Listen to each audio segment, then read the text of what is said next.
Good evening everyone, welcome to my channel Dhwani classes. आज हम इस लेक्चर में पॉवर्टी एज अ चैलेंज के सेकंड लेक्चर में ये सारे पॉइंट्स डिस्कस करेंगे जो पॉइंट्स मैंने यहाँ पर पहले से लिख दिए हैं।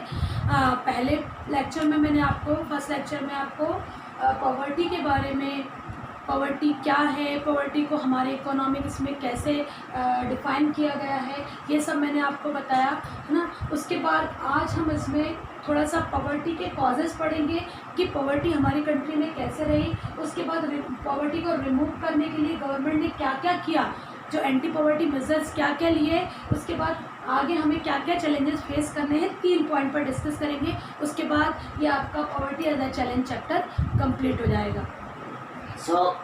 यहाँ कुछ पॉइंट्स गिवन हैं, इन पॉइंट्स को एक एक करके हम पढ़ते हैं। पहला दिया हुआ है कॉजेज़ ऑफ पॉवर्टी, यानी पॉवर्टी के कॉजेज़ हमारी कंट्री में क्या रहे हैं।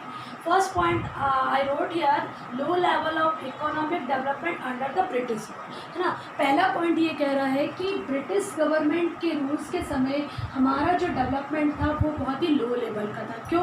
क्योंकि ब्रिटिश गवर्नमेंट क्या चाहती थी, mostly they only wanted the welfare and benefit for the British government, है ना। वो हमारी कंट्री में केवल हमारे रिसोर्स को ले जाने या हमारे रिसोर्स को एक्सप्लॉइट करने के लिए यहाँ पर आए थे, ठीक है। तो जब ब्रिटिशर्स हमारे यहाँ 1947 तक रहे तो उस समय हमारा इकोनॉमिक डेवलपमेंट बहुत ही लो था।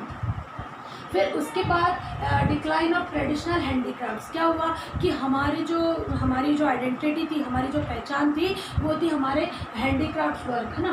ब्रिटिशर्स के समय ये सारे जो ट्रेडिशनल हैंडीक्राफ्ट्स वर्क थे वो उनके समय ही पूरे डिस्ट्रॉय हो गए थे, क्योंकि जब उनको सेल किया जाता था जिस मार्केट में तो उनसे हैवी टैक्स लेते थे, है ना। और उसके कंपेयर में उन्होंने रेडीमेड चीज़ें यहाँ पर बहुत चीप रेट में सेल करना स्टार्ट कर दिया, तो ये ट्रेडिशनल हैंडीक्राफ्ट वर्क जो था वैसे ही पूरा एंड हो गया था। फिर unequal and irregular success of the green revolution. अच्छा, उसके बाद क्या हुआ पॉवर्टी का, और इसमें कुछ रीजंस ये है कि जो ग्रीन रिवॉल्यूशन आया, ग्रीन रिवॉल्यूशन में सबसे इम्पोर्टेंट बात ये दिया है कि अनइक्वल और इरेगुलर सक्सेस। ग्रीन रिवॉल्यूशन में क्या हुआ, पंजाब, हरियाणा इन क्षेत्रों में तो जो कहना चाहिए सक्सेस हुई, लेकिन अदर बहुत सारे स्टेट ऐसे हैं जहाँ पर ये प्रॉपर इंट्रोड्यूस नहीं किया गया तो सक्सेस नहीं हो पाया, ठीक है। ये भी पॉवर्टी के रीज़न है, जैसे उत्तर प्रदेश है, उड़ीसा है, बिहार है, वहाँ पर पॉवर्टी ज़्यादा मात्रा में। फिर है इंडस्ट्रीज प्रोवाइडिंग इनएडिक्वेट जॉब्स। अच्छा, ये भी एक बहुत बड़ा रीज़न रहा है पॉवर्टी का। वो इंडस्ट्री जो है वो मोस्टली ऐसे व्यक्ति को जॉब प्रोवाइड करती थी जो थोड़ा पढ़े लिखे हैं, लिटरेट है या ट्रेंड है ना, बाकी लोगों को नहीं। जबकि जब इंडिपेंडेंसी हुई तो उस समय हमारी कंट्री में इलिटरेट पीपल्स ज़्यादा थे, है ना। तो ये भी हमारे लिए बहुत बड़ा रीज़न रहा, बहुत बड़ा कॉज रहा पॉवर्टी का, ठीक। फिर नेक्स्ट है ह्यूज इनकम इनएडिक्वेट इक्वालिटीज़, यानी क्या हुआ कि इंडिपेंडेंसी के बाद भी एक पर्टिकुलर ग्रुप जो था उसकी इनकम बहुत ज़्यादा और एक पर्टिकुलर ग्रुप जो है उसकी इनकम बहुत कम, यानी जो अमीर है वो अमीर होता गया और जो गरीब है वो गरीब होता गया, ठीक है। तो इसके कारण से भी हमारी कंट्री में पॉवर्टी बढ़ी थी इंडिपेंडेंसी के बाद भी, और ब्रिटिशर्स के समय से चला आ रहा था। फिर है borrowing by the poor leading them to indebtedness. अच्छा, ये बहुत इम्पॉर्टेंट एग्जांपल है।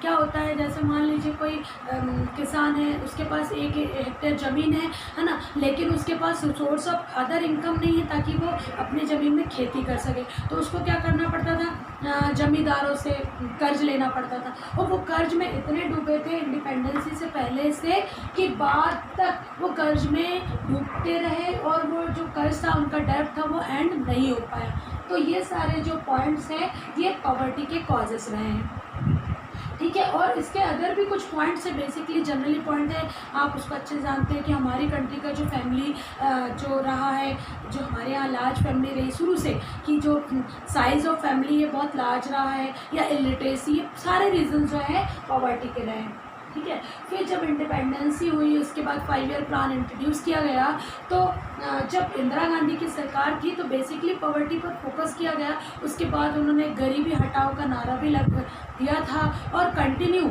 मतलब 5 ईयर प्लान में ये पॉवर्टी को रिमूव करने के लिए बहुत सारे मेजर्स लिए गए, जिसमें प्रमोशन ऑफ इकोनॉमिक ग्रोथ है और टारगेटेड एंटी पॉवर्टी प्रोग्राम्स है।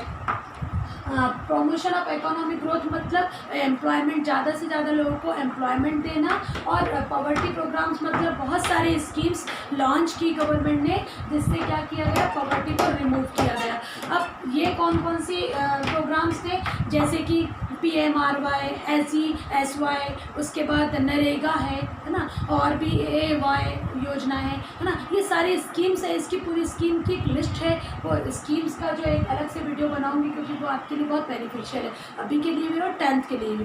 तो मैं जितनी भी गवर्नमेंट की स्कीम्स है उसका एक अलग से वीडियो बनाऊंगी, उसमें आप और देख लीजिएगा।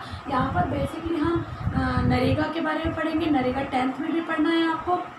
उसके बाद SGSY, उसके बाद PMRY, प्रधानमंत्री रूरल योजना, प्रधानमंत्री ग्रामोदय योजना, स्वर्ण जयंती ग्रामोदय योजना, ऐसी बहुत सारी स्कीम्स इंट्रोड्यूस की गई। ये सब एंटी पॉवर्टी मेजर्स प्रोग्राम्स के अंतर्गत आए हैं। तो ये सब गवर्नमेंट ने किस लिए इंट्रोड्यूस किया, ताकि पॉवर्टी को रिमूव किया जा सके।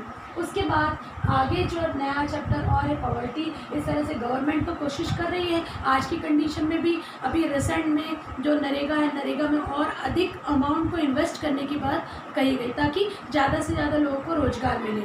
अच्छा, नरेगा की बात जब हमने की है, तो नरेगा के पर थोड़ा सा मैं आपको डिटेल में बता देती हूँ। नरेगा जो ये स्कीम है, ये स्टार्ट हुई थी 2005 से, फिर उसका नाम बाद में चलकर महात्मा गांधी नरेगा हो गया, MG नरेगा, है ना। इस स्कीम के अकॉर्डिंग जो रूरल पीपल्स है उनको जॉब गारंटी दी जाती है, 100 डेज़ का पूरा अलाउंस दिया जाता है। उस 100 डेज़ के अलाउंस में जिस आपको रजिस्ट्रेशन कराना होगा, रजिस्ट्रेशन करवाने के विदिन 15 डेज़ आपको पर डे के अकॉर्डिंग वर्क मिलेगा। जो लेबर वर्क मिलता है, उस लेबर वर्क में आपको 5 किलोमीटर एरिया में ही कोई ऐसा काम दिया जाता है जो डेली बेसिस पर रखा जाता है। और ये जो है नरेगा आगे चलकर अभी भी बहुत बड़े प्रोग्राम रहे हैं, और ये गवर्नमेंट आज भी इसमें काफ़ी कुछ इन्वेस्ट कर रही है। अब इसके बाद हम बात करते हैं चैलेंजेस अहेड। आगे और भी हमारे पास, गवर्नमेंट के पास, हमारी इकोनॉमी के पास बहुत सारे चैलेंजेस हैं पॉवर्टी को रिमूव करने के लिए, जैसे पॉवर्टी रिडक्शन करना है, हेल्थ फैसिलिटी प्रोवाइड करना है, बढ़िया से बढ़िया जॉब सिक्योरिटी प्रोवाइड करना है, उसके बाद जेंडर इक्वलिटी उसको इक्वल करना है, फिर डिग्निटी फॉर द पुअर की डिग्निटी को बनाए रखना है। ये सारे चैलेंजेस हमें आगे फेस करने पड़ेंगे, तब ही हम पॉवर्टी को रिमूव कर सकते हैं, या पॉवर्टी को कंट्री से हम समाप्त कर सकते हैं। तो इस लेक्चर में आपको जो भी डाउट है तो आप कमेंट कर सकते हैं। यदि कुछ समझ में नहीं आया तो एक अलग से वीडियो और भी स्कीम्स का मैं इसमें बनाने वाली हूँ। पॉसिबल रहा तो ग्राफिकल प्रेजेंटेशन के जरिए मैं आपको ये पूरा समझा दूँगी। Thank you. Like and subscribe my channel. Thank you.